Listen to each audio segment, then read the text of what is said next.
C'était la panique totale le week-end dernier au poste de péage de Mweneditu dans la province de la Lomami. Un militaire des FARDC commis à l'escorte de maïs du service national de Kanyama-Kasese s'est permis, après les altercations avec les superviseurs du poste de péage, de tirer plusieurs coups de balles en l'air, situation qui conduit la population environnante et tous les agents commis à ce poste de péage à prendre la fuite, maîtriser et déférer devant le tribunal militaire. Sachez que le militaire sera jugé dans une procédure en flagrance.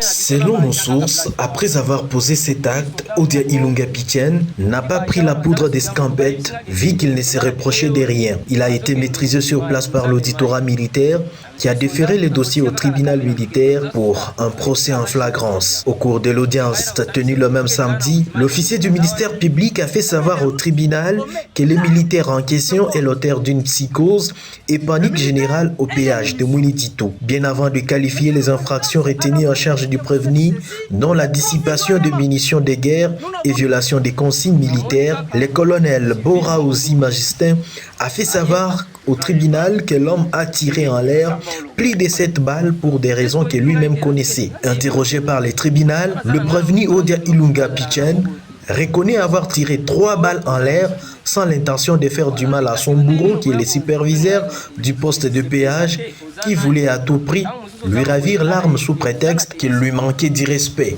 Une version corroborée par tous les renseignants sur place qui ont souligné qu'avant l'arrivée de ces superviseurs du péage, ces maires des troubles, tout était calme car c'est à son arrivée qu'il a demandé qu'on déplace les camions se trouvant devant le guichet et tout le monde lui a répondu que le véhicule était en panne. Par la suite, il s'en est pris aux militaires commis à l'escorte de maïs du service national de Kanyama-Kasese destiné à la province du Kasaï oriental. L'audience a été momentanément suspendue afin d'atteindre le superviseur Corneille Ilunga pour donner sa version des faits. Bien que joint au téléphone par le tribunal militaire, le superviseur a brillé par son absence et selon certaines sources, l'homme serait déjà en fuite car se reprochant d'être fautif. Ici est de signaler que le tribunal militaire a promis de se prononcer sur ces dossiers le mercredi prochain. Et l'audience se tiendra cette fois-là à l'esplanade de l'hôtel de ville de Mweneditu.